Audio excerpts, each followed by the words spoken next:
चलिए इसी बीच एक और बड़ी खबर है। आईएएस जी कृष्णैया हत्याकांड से जुड़ी ये खबर आ रही है। आज इस पूरे मामले में सुप्रीम कोर्ट में सुनवाई होगी। दरअसल बाहुबली नेता आनंद मोहन की इस पूरे मामले में रिहाई हो गई, जिसका कृष्णैया का परिवार विरोध कर रहा है। रिहाई के खिलाफ परिवार ने सुप्रीम कोर्ट में याचिका लगाई है और आनंद मोहन की रिहाई को रद्द करने की मांग की है। आपको बताते हैं कि आखिर ये पूरा मामला क्या है। दरअसल बिहार पीपुल्स पार्टी के छोटन शुक्ला की हत्या के बाद मुजफ्फरपुर में उनके समर्थक जुलूस निकालकर शव का अंतिम संस्कार करने जा रहे थे। इससे बेखबर गोपालगंज के तत्कालीन DM G Krishnaiah national highway से गोपालगंज लौट रहे थे और कृष्णैया हाजीपुर में चुनाव से जुड़े एक मीटिंग में शामिल होने के लिए आए थे।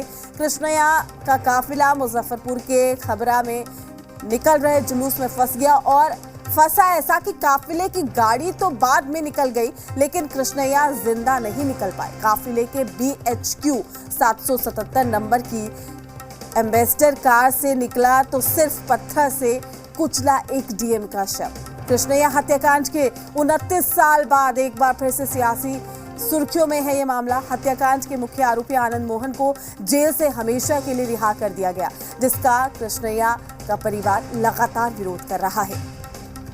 तो हमारे साथ हमारे संवाददाता दिल्ली से अरविंद सिंह जुड़े हुए हैं। अरविंद, आज इस पूरे मामले पर भी सुनवाई होगी। बिल्कुल प्रीति, और आज उम्मीद ये है कि इस मामले में सुनवाई पूरी हो सकती है, क्योंकि पिछली बार सुप्रीम कोर्ट ने यह साफ किया था कि अब इस मामले में सभी पक्षों को, यानी याचिकाकर्ता और जो रेस्पोंडेंट हैं, उनको अपनी बात रखने के लिए सिर्फ 60 मिनट का वक्त दिया जाएगा। पिछले साल मई में सुप्रीम कोर्ट ने इस मामले में केंद्र और बिहार सरकार को नोटिस जारी किया था।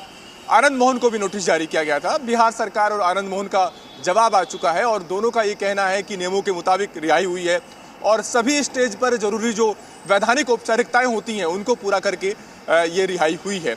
तो ऐसे में इस फैसले को मनमाना नहीं कहा जा सकता। इस मामले में जो याचिकाकर्ता है जी कृष्णैया की जो पत्नी उमा है, उन्होंने केंद्र सरकार को भी पक्षकार बनाया है, लेकिन केंद्र सरकार का जवाब अभी तक दाखिल नहीं हुआ था। तो पिछली बार जब सुनवाई हुई थी तो सुप्रीम कोर्ट ने 3 हफ्ते का अंतिम बार वक्त दिया था केंद्र सरकार को जवाब दाखिल करने के लिए और कहा था कि इसके बाद और ज़्यादा वक्त नहीं दिया जाएगा, क्योंकि जी कृष्णैया की जो पत्नी है, उनकी तरफ से जो वकील पेश हुए थे सिद्धार्थ लुथरा, उनका ये आरोप था कि केंद्र सरकार जानबूझकर इस मामले को लटकाने की कोशिश कर रही है। तो आज 2 अहम बातें होंगी। पहला ये कि केंद्र सरकार का जवाब, उनका रुख पहली बार कोर्ट के सामने आएगा कि आखिर केंद्र सरकार का इस पूरे मसले को लेकर क्या कहना है। और दूसरा ये कि इस बात की पूरी संभावना है कि आज इस मामले में सुनवाई पूरी हो जाएगी और कोर्ट अपना आदेश सुरक्षित रख लेगा दोनों पक्षों की जिरह सुनने के बाद। अरविंद, आपका बहुत बहुत शुक्रिया तमाम जानकारी साझा करने के लिए। आपसे हम अपडेट लगातार लेते